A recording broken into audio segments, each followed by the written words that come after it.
好，後面入嚟啊！幾多位？一位係嘛？埋面卡位，記得 check 波啊 ！check 波茶餐廳，歡迎嚟到 check 波茶餐廳 podcast， 我係你哋嘅侍應同埋節目主持人大洋。咁咧呢個 podcast 咧，其實就係一個分享唔同籃球新聞啊，關於本地定係 NBA 嘅新聞咧，都會同大家傾下嘅一個 podcast 啊。如果大家中意呢個 podcast 嘅話咧，就記得 follow 我嘅 IG 啦，同埋我哋check 波茶餐廳嘅 YouTube channel 啦。係啦，仲可以喺唔同 podcast 嘅平台上面俾個5星評分啦，就係咁啦。咁今日呢，大家都應該知道係呢個 NBA 嘅休賽季啦，因為上個月已經打完呢個決賽啊。咁啊，理應呢就靜啲啦 NBA， 點知啊仲精彩啊！我自己感覺上呢個交易市場上面呢，已經係搞到亂七八糟啦，完全係嗰啲叫咩啊，翻天覆地啊！即係好多唔同嘅球星大交易啦，咁啊。一陣間會同大家傾下啦，當中咧包括咧就唔止交易嘅，係啦，咁啊湖人隊啊都有啲驚人嘅操作啦，包括就係呢個 LeBron James 宣布啊，即係佢自己率先宣布話我離隊噶啦，但係就仲未諗去邊一隊，咁我哋陣間會同大家再諗下到底啊 LeBron James 呢一個歷史級嘅球星會降臨邊一隊波咧？係啦，咁亦都會講下一啲周邊啲嘅籃球新聞啦。係啦，今集大概嗰個內容係咁樣啦。係啊，咁但係我相信講 NBA 交易都有排講啦，因為實在太多啦。事不宜遲啦，開始啦，好唔好啊？首先我哋講一講呢個 NBA 重磅交易嘅名單啦。係啦，咁由最重磅嘅開始講起啦，一定要就係呢個字母哥 Giannis。正式離開呢個公鹿啊，然後咧就去咗係熱火嘅，係啦。咁啊呢個交易入面咧，熱火就拎到呢個 Giannis 啦，同埋再加上 Bobby Portis 啊，係啦。咁啊公鹿咧方面咧就拎到呢個 Tyler Hero 啦、Jaime Jackson Jr. 啦、Ware 啦，同埋 Jack Souness 啊，仲包括啊3個首輪簽啦，1個首輪互換啦，咁樣啦，大約係咁樣啦。竟然係會俾呢個熱火隊搶到啊！因為其實呢幾年嘅熱火咧都沉沉地嘅，即係又唔係冇實力噶，又唔係話差到去弱隊啦。因為始終 Tyler Hero 呢個準球星，同埋有 Bam Adebayo 喺度啦，但係就有少少唔上唔落嘅感覺咯。但係而家點知就等佢，即係佢沉寂咗幾年啦。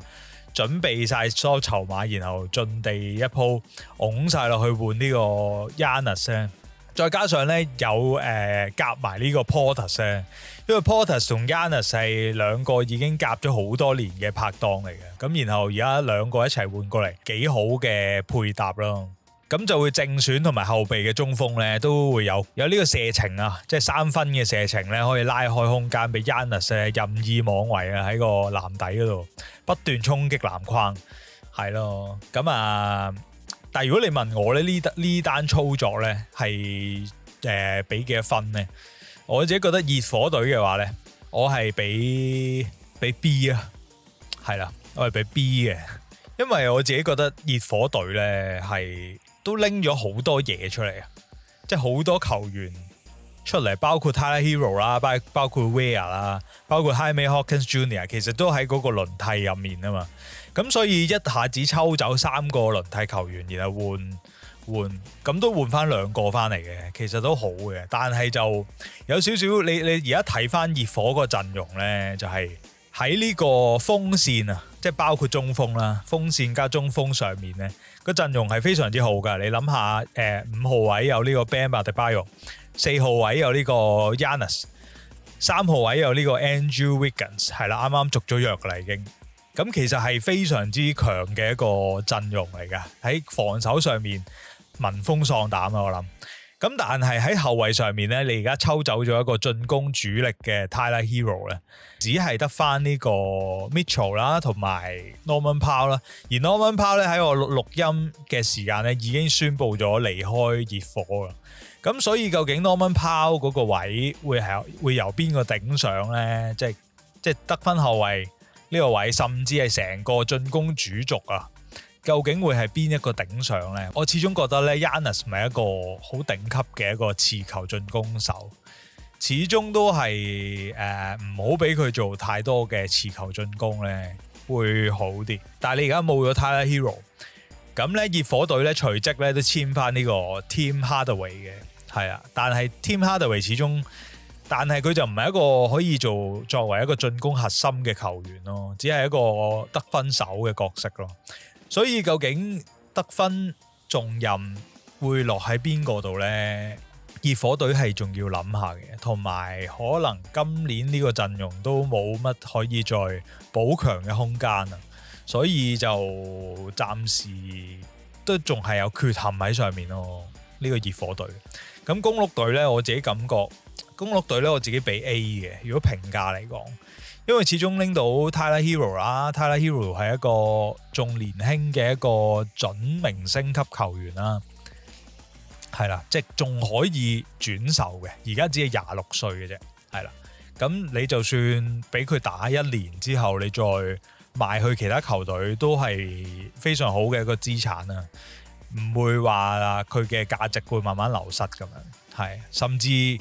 你如果操盤操得好嘅話咧，係可以賣得再好啲嘅添，係啦。咁啊睇公鹿隊嘅功力去到邊啊？咁開咩 Hawkins Jr. 就非常年輕啦，仲有潛力可以挖掘啦，係啦。仲有 Ware 啦 ，Ware 我覺得都係一個唔錯嘅輪替球員啊。如果喺公鹿嗰度打咧，都有唔少機會發揮嘅，係啦。再加上有3個首輪簽啦，咁所以我覺得都唔錯噶啦。始終 Giannis 嗌話要走咧，都講咗好多年啦，所以嗰個價值一定會降低少少。咁而家都換到唔錯嘅籌碼翻嚟咯，係啊，幾好啊！我幾期待睇呢個熱火隊係究竟點樣砌個陣，定還是就係不斷推快個節奏，然後等 Giannis 打快攻就算咁樣。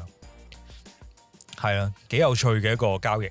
係啦，然後第二單交易咧，呢一單咧都相當之轟動嘅。呢單交易亦都同上一單交易即係呢個字母哥係有關嘅。咁個來龍去脈咧就係其實賽爾特人啊，其實都有興趣咧去交易呢個字母哥嘅。咁嗰個交易籌碼咧就係 Jaylen Brown 啦，主菜係 Jaylen Brown 啦，係啦。咁然後傾下嘅時候咧。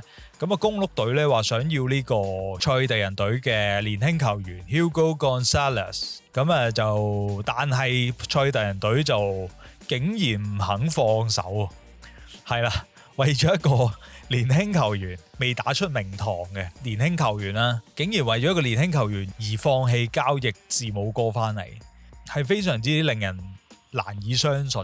咁最後就換唔到啦，賽爾特人換唔到 Giannis 翻嚟啦。當呢個交易消息傳出嚟之後咧，咁Jaylen Brown 知道即係拎佢出嚟換人咁樣，亦都令到好多風聲，即係外界嘅風聲咧，好多揣測啊，就會唔會話其實都好急住賣呢個 Jaylen Brown 咧？又或者而家換唔到啦，咁究竟 Jaylen Brown 翻去即係同翻球隊點樣相處咧？會唔會面阻咗咧？咁樣？咁所以咧，賽爾特人隊咧都立即揾第二方案啊！最後就同呢個費城七六人隊換咗呢個 Paul George 同埋首輪互換權啦，係啦，同埋一個首輪簽兩個次輪簽咁樣嘅，換咗 Jaylen Brown。即係如果喺帳面上面睇咧，其實我自己覺得賽爾特人隊係超級蝕底嘅，即係 Jaylen Brown 始終係一個超級球星啦，即係拎個 Final MVP 嘅一個球員，仲要唔係即係前年攞嘅啫，唔係話好耐之前攞，即係佢亦都未去到退化嘅階段啦。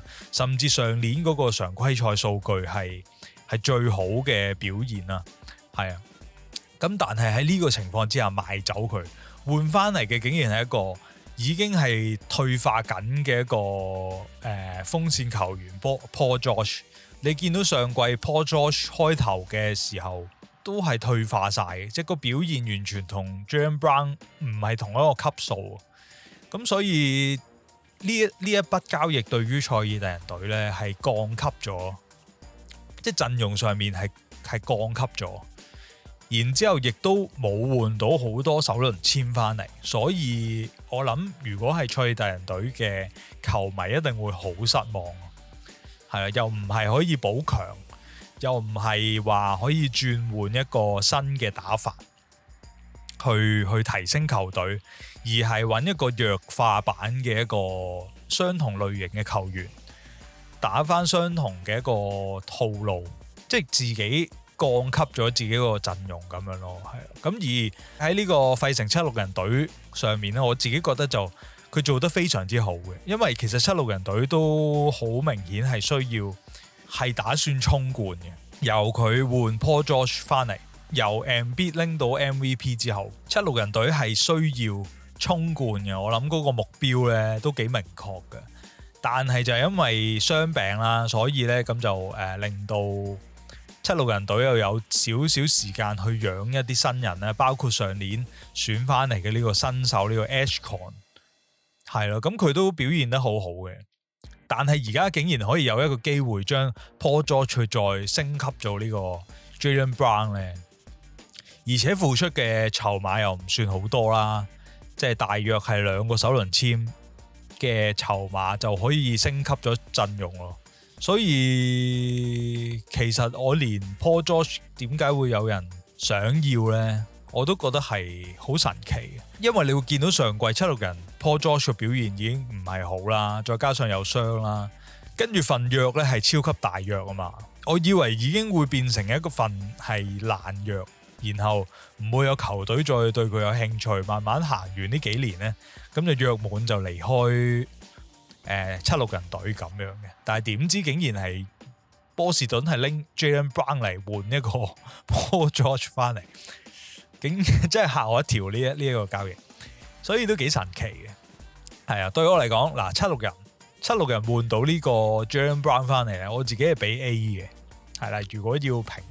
如果交易評分嚟講咧，我自己俾七六人係 A 嘅，而賽爾特人咧我係俾 C 嘅，係啦，我覺得換得好差。係，但係即好多人幫賽爾特人解釋啦，就係因為而家嗰個薪酬空間咧，好嗰啲叫咩啊？好嚴格啊，係啊，即係如果你係爆人工嘅話咧，係對於成個球隊運作啊，即係你去做唔同操作啊，係難度高咗非常之多，同埋就係今年 Jaylen Brown 同埋 Paul George 嗰個人工就差唔多啦，但係其實去到下年，Paul George 已經係平過 Jaylen Brown 啦，然後再加上下年係 Paul George 嘅最後一年啦，嗰份合約，所以就賽爾特人隊其實喺下年係可以再做操作嘅，咁啊有一個彈性俾球隊去再去諗深一層，究竟再點樣去部署咯，係咯，即係唔一定要倒喺呢個 Jaylen Brown 同埋 Jason Tatum 嘅巔峰呢幾年入面咯，係咁啊！我諗呢筆交易咧，去多2-3年後咧，再睇翻咧，又會有唔同嘅諗法嘅，係啦，到底賽爾特人隊為咗慳錢，又或者為咗呢個交易彈性去交易呢個陣中入面最好嘅第二球員，究竟係一個蠢事啊，定係反而咁樣先係醒呢？係咯，咁然後我哋講第3單交易啦，就係呢個 Kawhi Leonard 啦，係啦，因為咧 Kawhi Leonard 咧其實今季喺呢個快艇嗰度咧打咗一個非常之好嘅表現，係啊，直情係回春啊！咁啊，你要知道咧，其實佢今年好似都35歲啦，係嘛？係啦，今年35歲，但係反而咧有一個即係表現上面嘅大反彈啊，令到大家咧都覺得咧，有機會有其他球隊會搶佢喎。再加上其實佢今年係最後一年約啦，係啦，係到期約嚟噶啦，所以咧就更加令到其他人係會想交易佢翻嚟。係啊，試一試咁樣啦，係啦，咁所以咧原本就會諗住係會唔會係一啲西岸嘅球隊啊，係啦，咁點知咧最後有我自己覺得係爆個小冷嘅，就係俾呢個多倫多速龍啊，就係曾經 Kawhi Leonard喺隊中咧拎過冠軍嘅一隊球隊啦，係啦，速龍隊就用呢個 Brandon Ingram 啦，呢個 Dick 啦，同埋兩個首輪啦，兩個次輪啦，一個互換權咧，咁啊換咗呢個 Kawhi Leonard 翻嚟啦。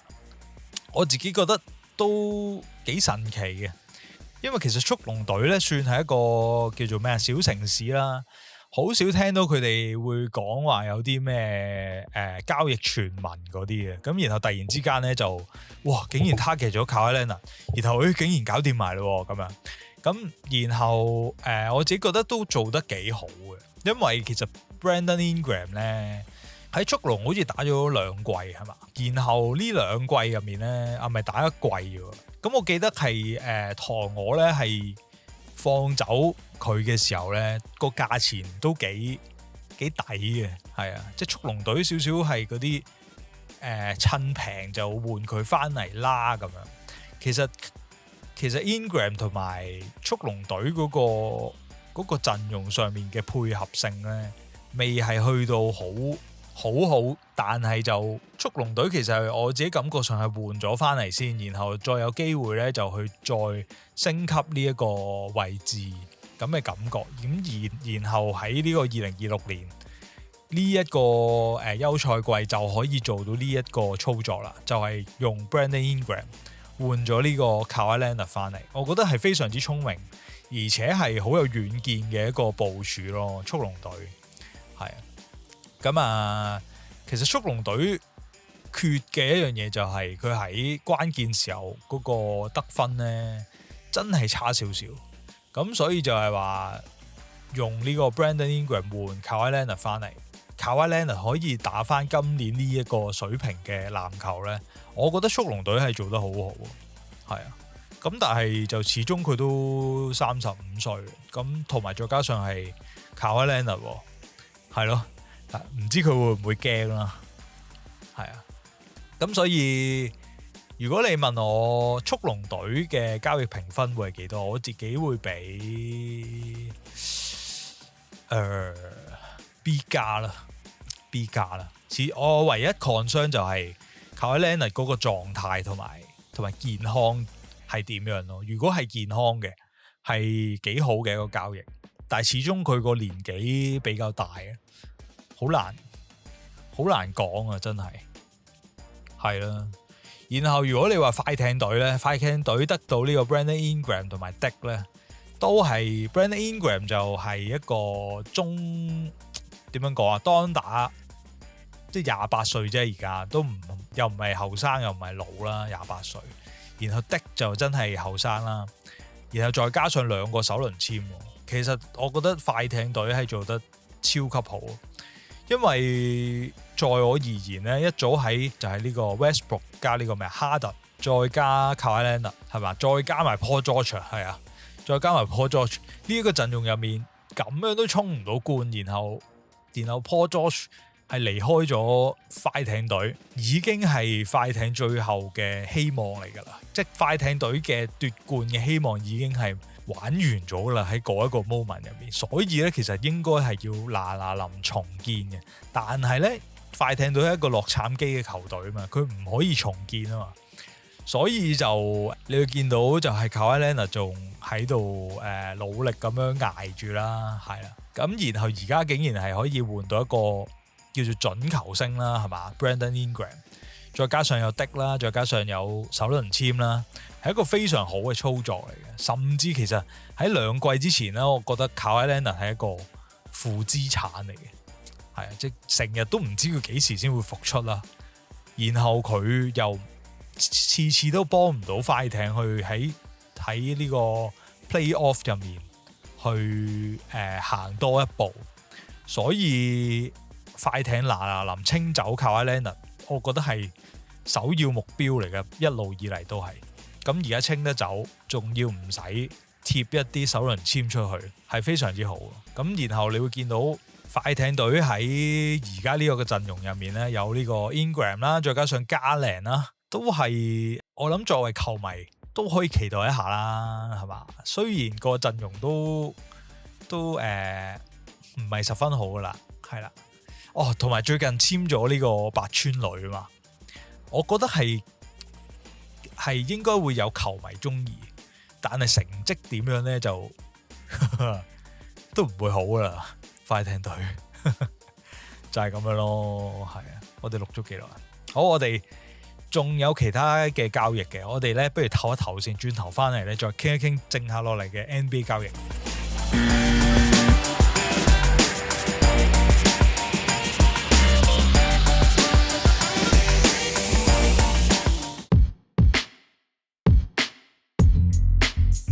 好，又翻到嚟 Chatbot 茶餐廳 podcast， 咁我哋咧繼續講埋其他一啲 NBA 交易啦，係啦，頭先講咗3單啦，都幾大單嘅，然後第4單咧，其實我都覺得幾勁嘅，就係咧呢個四方交易啊，包括呢個木狼隊啦、黃蜂隊啦、籃網隊啦，同埋公牛隊啊，咁啊交易入面咧就分別咧係呢個木狼隊啊，就得到呢個即係原本喺黃蜂嘅 LaMelo Ball 啦，同埋 Josh Green 啊。咁然後咧，木狼就送咗呢個 Naz Reid 咧，就去黃蜂隊啦，再加上一個首輪簽啦，同埋3個首輪互換簽啦，咁樣啦，首輪互換權啦，係啦。咁然後籃網隊得到呢個 Julius Randle 係啦，然後啊芝加哥公牛隊咧就得到呢個Clarkson 啊。呢單交易咧，其實本身喺嗰個先後次序嚟講咧，就係傳出係 Julius Randle trade 走先嘅，係啦。咁點知咧，過多幾日之後咧，就再傳出咧呢個 LaMelo Ball 同呢個 Naz Reid 咧去換啊，係啦。咁啊都幾神奇嘅，其實木狼隊一路以嚟都係想有少少想係 Naz Reid 咧可以放上正選嗰度咁樣啦，但係就一路之前就有呢個 Towns 加 Gobert 啦，咁然後 Towns 換咗 Randle 翻嚟咧，咁啊 Randle 都係依然係打正選啦，咁然後Naz Reid 就係都係打後備嘅。咁你以為 Randle 走咗之後 Naz Reid 可以打後備咩？唔係啊，連你都 trade 走埋啊！然後最後咧，竟然係換咗一個控球後衛翻嚟啦。雖然啊，即係 LaMelo Ball 係一個非常之有進攻才華嘅一個球員啊，包括射波啦，包括運球啦，包括傳波咧，都係好有創造力嘅一個球員啊。咁但係咧，而家呢一個陣容入面咧，會變咗做內線係真空嘅。其實冇咗 Randle， 冇咗 Reid， 然後你係冇換翻一啲內線球員翻嚟，咁你其實係4號位係而家真空咗啊！只係靠一個已經係慢慢老去嘅一個 Rudy Gobert 喺度鎮守住木狼隊啊！其實好多年以嚟，即自從 Gobert 嚟咗之後啦，木狼隊已經係一個內線好強嘅球隊，好多年嘅啦，係啦，亦都係一個快艇，唔係，亦都係一個金塊隊嘅黑星啦，係啊，咁而家竟然係主動去拆咗呢個雙塔，甚至係拆咗3塔啊，其實係啦，因為正選同後備嘅大前鋒都拆走咗啦嘛，咁所以其實而家係完全打嘅風格係兩回事。咁4號位真空上面有機會叫呢個 McDaniels 去頂呢個4號位，咁嗰個身高同埋嗰個磅數嚟講咧係唔夠嘅，所以就木狼隊有少少冒險啊，即係好賭啊！我自己感覺上，又賭晒啲首輪簽出去啦，即係令到自己個陣容未去到一個好圓滿嘅一個地步之下，你又賭晒所有資產出去咧，係非常之賭嘅一個選擇咯。但係如果作為球迷嚟講咧，你賭到咁樣咧，又真係幾好睇嘅。即係到底啦 LaMelo Ball 同埋呢個 Edwards 啊，可以打成點樣咧？喺進攻上面會唔會打得好精彩咧？會唔會好多快攻可以睇到咧？你知道啦 LaMelo Ball 嘅長傳都非常犀利噶嘛？咁然後 AE 係可以作為箭頭去跑快攻，同埋 LaMelo Ball 同Gobert 去打，會唔會打 pick and roll 咧？定係打啲咩戰術咧？都會幾期待去睇到呢一個木狼隊咯，係。咁然後黃蜂隊咧就有少少神奇嘅，我自己覺得就係主動換走咗而家自己球隊嘅一個大佬啦，即係第一球星啦，係啊。咁其實呢一兩年嚟咧，都好多人講話LaMelo Ball係唔係一個真正可以做到球隊第一人嘅球員啦，係啦。佢嘅進攻係好華麗，但係未必係好有效率，可以幫球隊去到季後賽係再提升嘅一個球員咯，係啊。咁但係如果你喺而家呢一個情況之下咧，放棄咗呢個 LaMelo Ball 啦，換嚟就係一個內線球員，一個 Naz Reid 啦，我覺得 Naz Reid 會表現得好嘅，但係我覺得黃蜂隊會面對一個問題，就係你自己抽走咗自己第一球星啦，咁到底接下來邊一個去主導嗰個進攻咧，又係另一個問題，究竟係呢個 Brandon Miller去做球隊第一選擇啊，定係 Con Kneppel 去做球隊第一選擇呢？係呢一個係幾想睇到嘅一樣嘢咯，但係到而家都仲未有答案，所以我覺得今季嘅黃蜂隊都算係都係嗰啲叫咩啊，成長期咯，即係未去到係真係衝入去即係你見到佢陣容可以衝入去季後賽同人哋死過嗰個階段，佢仲未到咯，始終都係摸索緊嗰個陣容嘅深度嘅一個球隊咯，所以我覺得未必今季見到黃蜂係入到季後賽，我覺得係叫做褪後一步咯。黃蜂其實本身都成績都幾好噶啦，黃蜂，但係本來以為會繼續以呢個陣容再打下先啦咁。但係呢個黃蜂隊就及時抽身，係啦，又褪後一步，再嚟過咯。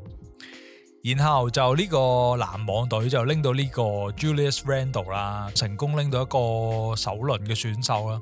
咁都我覺得以重建球隊嚟講呢，都係理想嘅，係啊。咁然後就公牛就拎到呢個 Clarkson 啊，哇！公牛隊係冇乜付出。成本就已經係拎到呢個 Clarkson， 係有少少嗰啲叫咩啊？即係趁火打劫嗰啲咧，漁人得利啊！呢啲真係就喺呢個四方交易入面咧，公牛隊就係拎到一個正選嘅中鋒，都幾有趣喎。即係如果要評分嘅話，公牛隊我會俾 A 嘅啦，講真，一定 A 啦。拎到一個 Clarkson 喎，我覺得籃網隊就有啲奇妙嘅，即係始終你拎到一個第一首輪新秀啦，但係你拎到 Randle 翻嚟咧，我自己感覺會阻礙到一啲新秀嘅發揮咯，因為本身已經有呢個 Michael Porter Jr. 喺陣中啦嘛，咁但係而家你又揾一個係都幾需要球權嘅一個球星翻嚟，到底對其他嘅新秀，對其他嘅潛力球員係咪好事呢？我自己覺得唔係，會棘棘地咯，籃網上面。然後黃蜂隊呢，我自己覺得啊係好賺嘅，黃蜂隊係好賺嘅，用 LaMelo Ball 就換到 Naz Reid 啦，即係你係一個幾有身高，同埋再加上好難，即係有身高嚟講，仲要有射波呢嘅一個球員呢，好難會拎到嘅。然後你竟然可以咁樣拎到，然後又拎到一啲首輪簽翻嚟咧，我覺得係好賺。我會俾 A 減黃蜂，係啦，籃網隊我俾 B 啦，黃蜂就 A 減。然後木狼隊咧，我自己諗深一層咧，如果你要俾一個首輪簽，再加上 Naz Reid，再加上3個首輪互換權咧，我自己覺得呢個交易會令到之後木狼嘅操作都好困難，咁樣嘅情況之下呢，我係俾 B 減，我係俾 B 減。雖然我幻想係好好睇，LaMelo Ball加 Edwards， 同埋我自己呢都算係半個木狼迷啦，我都會好期待下一季係會點樣，但係真係賭喺呢一個時間同埋賭落去 LaMelo Ball 上面，我覺得係唔值得咯。係啊，如果 cut 第二個球員，可能係 Jaylen Brown 咁樣，咁我就覺得 OK。但係LaMelo Ball未去到呢個級數，所以我唔係幾中意呢個交易嘅。其實係啊，又或者你少一個首輪簽咁就會好啲咯。係咁好啦，然後講下一個交易啦。下一單交易就係呢個犀利喎，就係呢個拓荒者啊，竟然喺呢個 moment 咧再組雙槍。係啦，以前係呢個 McCollum 同埋 Damian Lillard 啊嘛，而家就係 Damian Lillard 加 Ja Morant。灰熊隊啊同拓荒者竟然係做一個交易啊，即係拓荒者就出咗呢個 Grant 啦，同埋呢個 Chris Murray 啦，咁啊灰熊隊就出呢個 Ja Morant 啊，灰熊嘅目標就好明顯噶啦，就係清走呢個 Ja Morant 啊。係啦，然後換翻嚟就係一個就係 Grant 啦，同埋 Murray 啦。咁然後拓荒者咧就其實我自己覺得唔算係好適合拓荒者嘅，即係 Ja Morant，但係佢見你咁平，咁就試一試佢啦，係咪？我覺得係都好難拒絕嘅一個交易嚟嘅。喂 ，Grant 加 Murray 啫。咁樣就可以換到一個曾經係 MVP 候選人嘅球員翻嚟，同埋其實佢嘅實力，即係同埋以佢嘅年紀係未去到退化階段噶嘛 Ja Morant， 所以呢一個情況之下就已經可以換到 Ja Morant 翻嚟，好難拒絕。講真，如果我係拓荒者個 GM， 我諗下唔係好啱打喎。但係好平喎，點都試下啦，係嘛？一定係咁樣諗噶，係啊，黐線，咁就最後就做咗呢個交易。而灰熊隊我真係諗唔明，點解會即係我知道要清走 Ja Morant 嘅，但係到底要唔要去到平到咁樣去清咧？係咪要呢一刻即刻要清咧？係咪即係突然之間老闆話喂唔得呢一刻，即係俾個 deadline 你我幾日之內要清走佢噶，唔清唔得嘅，去到呢一個地步咩？即灰熊隊係急到呢一個地步咩？到底點解呢？係咪想今季嘅新秀？因為而家選秀選咗呢個 Boozer 啊嘛，係啊，就到底係咪唔想 Boozer 去同 Ja Morant 去有一啲聯繫？係去到呢一個程度，所以要賤賣呢？我就覺得好唔合理嘅。如果要咁樣賤賣 Ja Morant， 但係都唔做都做咗啦，都冇辦法啦。咁由拓荒者呢，拓荒者嘅陣容就好搞笑啦。而家原本呢，就係今年嘅季後賽嘅陣容呢，就係呢個 Jrue Holiday， 再加上呢個 Sharp 啦，係啦，咁啊小前鋒就係呢個Avdija 啦咁樣啦。咁然後但係今季呢個 Damian Lillard 已經可以復出啦嘛，係啦，再加上而家換埋 Ja Morant 翻嚟，再加上我哋仲有一個 Scoot Henderson 喺後備嗰度，究竟係要打幾多個後衛？拓荒者係要打幾多個後衛先搞得掂？完全唔夠時間出，所以就而家好奇怪啊！我諗要。去到季中，又或者可能都好快會再做交易，我都唔知啊。所以如果要評分呢，灰熊隊我會俾 C 嘅，我會俾 C， 我覺得好差嘅交易嚟嘅呢一個。而拓荒者隊我會俾 B 啦，即係好抵嘅，咁樣都換到，但係又唔係好適合球隊咯，呢一個選擇就係咁咯。好，然後第六個交易，哇，仲有好多交易喎，要講快啲喎，原來。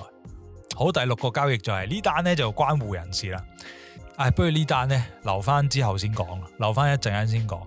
係啦，咁啊講咗下一單先，就係呢個 Miles Bridges 啊，係啦，黃蜂隊送出呢個 Miles Bridges，再加首輪簽，再加次輪簽。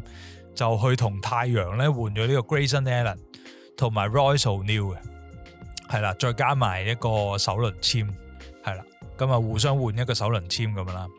咁然後就所以就太陽隊咧會係即係4號位會係 Miles Bridges 啦，係啦，然後黃蜂隊就拎到兩個都幾好嘅替補球員啦，又或者叫做年長啲一啲球員同一啲黃蜂隊入面嘅年輕球員一齊打波嗱，我自己覺得幾好嘅，入咗呢兩個，同埋我覺得黃蜂交易嘅原因都係同頭先LaMelo Ball嗰個原因一樣咯，就係好似好想快啲清走之前留低嘅一個陣容咁樣咯。其實同灰熊都好似嘅，即係突然之間喺呢一個 moment 就好想清走晒之前嘅一啲球員，係咯，個邏輯好似。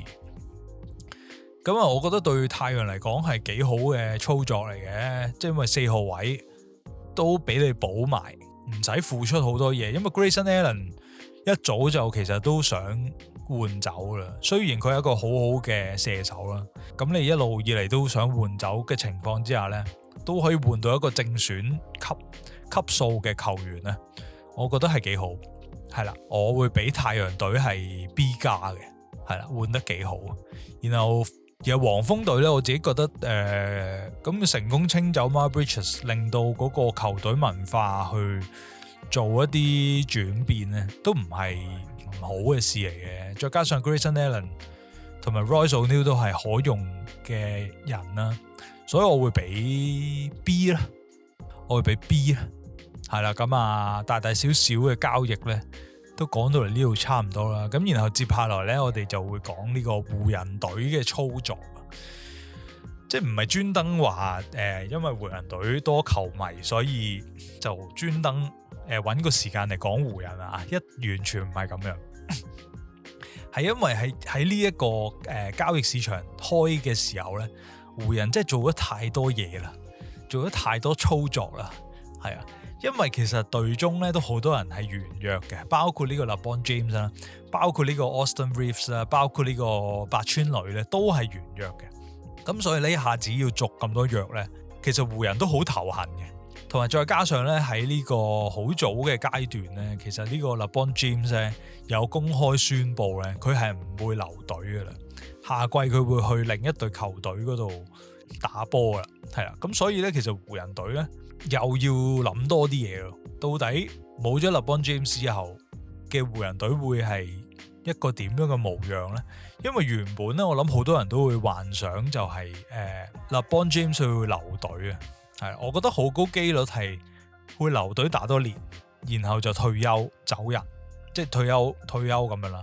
但係點知又唔係咁樣喎。然後咁到底本來嘅人會唔會續約呢？咁呢個 Austin Reeves 咧就率先續咗約啦，就係一個4年嘅接近頂薪嘅合約啦。因為本來就話頂薪嘅，然後又傳一啲消息出嚟話好似減咗500萬嘅，係啦，拎少啲人工去俾湖人隊去做操作咁樣嘅，可能仲要 confirm 一下嗰個價錢，但係都接近頂薪嘅啦。咁然後就再加上咧，咁啊再連續有操作啦，湖人隊就係換咗呢一個Walker Kessler， 係啦，就係一個爵士隊嘅防守型嘅大中鋒啦，換翻嚟啦。因為其實完季嘅時候咧，好似 Luka Doncic 有傳出咧就話佢好想要一個頂級嘅中鋒咁樣嘅，係。咁但係咧其實諗深一層咧，如果頂級中鋒嚟講咧，又未必適合 Luka Doncic 啊嘛。你明唔明嗰個概念？即係我自己覺得，如果 Jokic 啊、Embiid 啊呢一啲，我覺得頂級嘅球員啦、頂級嘅中鋒啦，去配搭 Luka Doncic 其實都唔夾嘅。係啦，其實即係你冇理由係一個球隊入面有兩個防守唔好嘅球員噶嘛。係啦，即係唔係話佢哋進攻上面夾唔到啊，係防守上面夾唔到啊。你哋有冇諗過？所以我就覺得，哇！你又要頂級，又要夾到你先得噶，係咪啊？咁然後就出現咗呢一個交易啦。原來個目標就係呢個 Walker Kessler， 就係一個防守型嘅中鋒。然後就湖人隊拎到 Kessler 啦，然後爵士隊咧其實係得到呢個31年同埋33年嘅首輪籤啦，同埋28年同埋30年嘅首輪互換權嘅。咁所以話咧就係湖人隊其實有4年嘅首輪咧都係鎖死咗噶啦，都係唔可以再做交易嘅。咁所以就湖人隊之後再做交易咧，其實係非常之困難。係啦，咁除咗 Kessler 之外咧，頭先所講咧，湖人隊仲有另一個係自由球員啊嘛，即係原約嘅球員啊，就係八村壘。咁咧就諗下咧，其實係咪應該留低嘅錢咧？因為勒邦走咗啦嘛，留低嘅錢點樣都夠續呢個八村壘啦，係咪咁樣咧？但係突然之間咧，湖人隊喺半個鐘頭之內咧，直接簽咗4個新球員翻嚟，就係包括呢個6尺9嘅一個內線球員啦，但係佢射到3分嘅，就係呢個馬姆啦，係啦，簽咗呢個4年5200萬嘅合約啦，係啦，上季係打速龍隊嘅。咁再嚟咧就係呢個 Sexton 啊，係啦 ，Sexton 咧就2年咧1900萬咧就簽佢翻嚟啦，就係應該就係打呢個後備嘅後衛嘅，係啦，然後咧仲有呢個 Grams 啊，就係76人隊嘅一個得分後衛啦，就 Grams 啦，咁佢就係以4年6000萬咧咁簽翻嚟噶。係啦，就係咁樣咯。咁包括埋呢個 Kessler 咧，其實佢本身原約嘅，咁所以佢係一個先簽後換嘅球員啦。咁然後簽咗呢個4年嘅1.3億嘅合約翻嚟咯。係啦，咁然後正式咧就係打爆咗湖人嘅嗰個薪酬空間嘅。係啦，就係咁。咁唔知大家對呢個湖人隊嘅操作點樣呢？我自己就唔係幾中意嘅。我覺得唔知係咪嗰啲叫情意結定點樣呢？我覺得八村壘一定要簽翻啦，係嘛？作為一個非常之好嘅射手啊，佢上季嘅3分命中率係好高啊，同埋一個射到波嘅4號位，射到咁準嘅4號位呢，都唔係咁容易係揾到。咁但係而家簽咗馬姆翻嚟呢。咁又都明白佢個諗法係點樣嘅，因為始終馬姆咧係偏向內線球員啊嘛，即係都會身高上面都會好過八村壘嘅，咁所以就咁樣而放棄八村壘，你會知道佢諗咩咯。但係後續咧簽咗 Grams 啊，同埋簽咗 Sexton 咧，但係反而咧喺3號位上面咧，其實係而家少少叫做真空嘅。係冇人打到3號位嘅。如果你係夾硬要放一啲球員，即係可能 Grams 去打3號位咁樣咧，其實係太矮啦。係啊，所以就係陣容上面好似唔係好齊腳，然後再加上咧，其實好多球員都係防守唔好嘅球員啦，包括你最強嗰2個人啦，Luka Doncic 同埋 Austin Reeves 咧，都唔係防守好嘅球員啊嘛，咁然後再加上你簽翻嚟嘅球員都冇一個係防守好嘅，咁就大鑊啦。係啦，下一季嘅湖人隊到底會打一個咩嘅表現呢？定係其實 Kessler 係一個可以守晒所有人？好似其實以前嗰啲球隊概念都係咁樣嘅，唔知大家有冇睇過Camby 年代嘅呢個金塊呢？嗰陣嘅金塊又係全部球員都係冇防守，淨係得一個中鋒防守嘅啫。然後最後 Camby 係攞到呢個最佳防守球員，所以會唔會 Kessler 係可以有一個大爆發啊？喺下季，如果要俾呢個湖人嘅評分呢，綜合晒咁多嘢啊，對湖人嘅一個評分呢，我自己係會俾 B 減。因為其實 Kessler 嗰個交易咧，我係覺得幾勁嘅，即係都幾佩服佢。因為我自己心諗好難去揾到一個咁頂級嘅中鋒嘅，再加上其實你係冇嘢同人哋換嘅，即係你係冇球員可以同人哋換嘅，你嗰啲球員已經完約嘅咯，咁樣啦。咁但係佢都犧牲晒所有首輪籤啦，咁去換咗一個 Kessler 翻嚟，然後係適合Luka Doncic 嘅一個球員咯，咁我覺得都係非常犀利嘅一個選擇嚟嘅。咁但係其餘嘅球員咧，包括 Sexton 啊，包括馬姆啊，包括呢個 Grams 啊，我覺得都係有啲可以再做得好啲嘅操作咯，係啊。咁但係後續會唔會再有簽到一啲人係可以幫到球隊攝翻一啲空隙呢？都有機會嘅，因為最近咧就傳出呢個湖人隊對呢個 Kuminga 咧有興趣啦。咁啊 Kuminga 咧其實都幾 fit 呢個湖人隊嘅陣容嘅，係啦，特別係有防守上面咧係幾 fit 嘅。咁但係咧，究竟可唔可以咁平而去買到 Kuminga 咧？因為咧而家其實湖人只係清空咗呢個空間咧，只係夠2年2000萬嘅合約去簽呢個 Kuminga 嘅。咁到底會唔會咁筍咧？即係一年入面1年1000萬嘅合約就可以簽到 Kuminga 翻嚟？雖然聽落有少少荒謬，但係又感覺上面冇好多球隊對 Kuminga 係有興趣，會唔會真係咁樣呢？大家拭目以待啦吓，我自己就唔樂觀嘅。有冇可能咁平啊？我自己覺得好神奇。如果係真係咁樣發生嘅話，最後就講一單呢，就真係好最神奇。我覺得成個 NBA 係最神奇嘅事件啦，即係今年嚟講啊，2026年，我覺得最神奇嘅事件就係今集嘅超級重點啊，可以話就係呢個 LeBron James 啊，竟然話要離開湖人隊啦，再加上你以咁樣嘅形式去離開湖人隊呢，佢係去到而家呢，今日係7月15號啦，佢都仲未準備呢個去一邊一隊嘅，而其實好多隊球隊已經係打爆咗嗰個薪酬空間噶啦，就算未爆都好啦，即係冇足夠嘅錢去簽 LeBron James。對我嚟講嗰個概念，因為你諗下 LeBron James 係一個點樣嘅球員，其實佢一路都拎緊係接近頂薪嘅人工噶嘛，係啊，即係我諗就算你而家老咗啦，你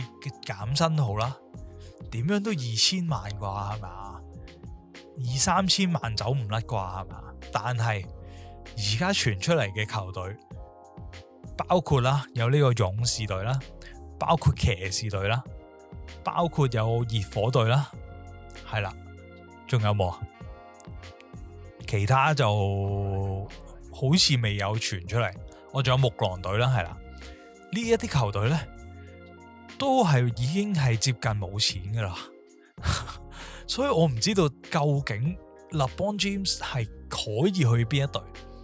呢一個即係 LeBron James 嚟到呢一步，竟然係一個咁樣嘅狀況，我自己覺得哇，真係好神奇嘅事件嚟嘅，大佬。點樣即係 LeBron James 到最後會唔會真係攞底薪去加盟一啲真係勁嘅？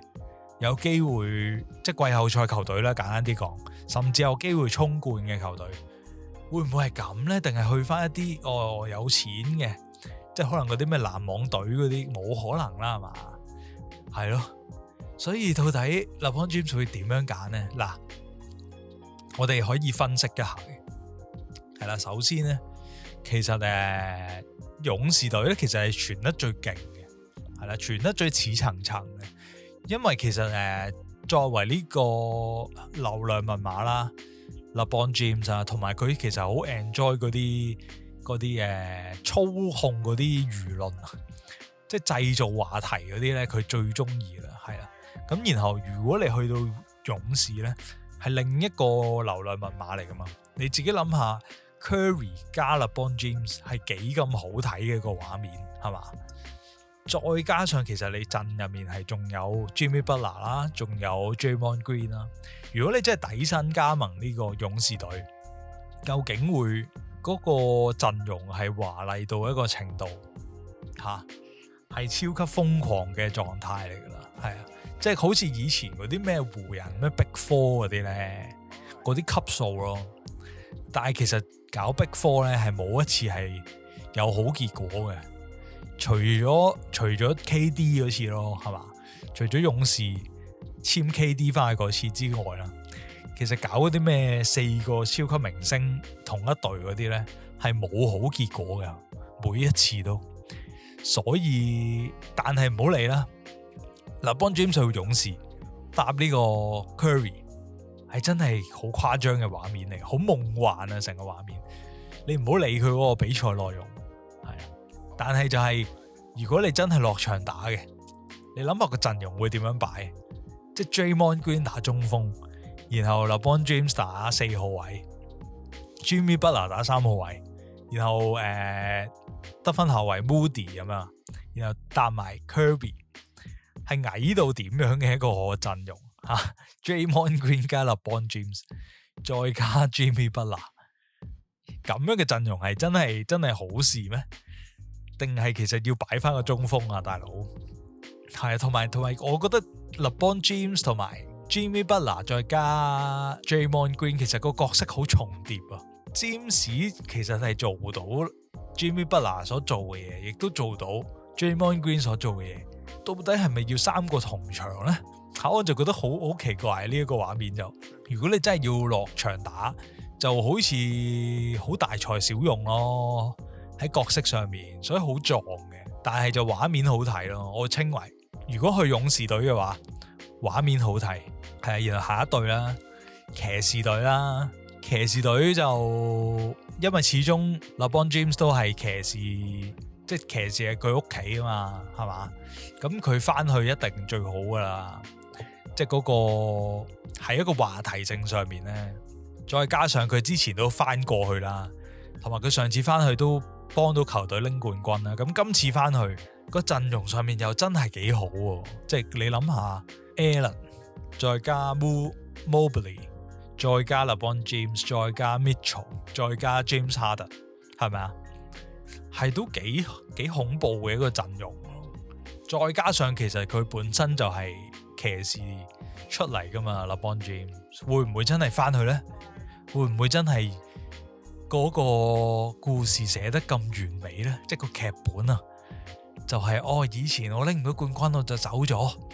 然後我翻嚟又幫你拎翻冠軍，然後我再走完又拎到冠軍，跟住再翻嚟會唔會再衝到最後一年拎個冠軍，然後退休呢？咁樣係我諗好多騎士迷都想睇到啩，係咪啊？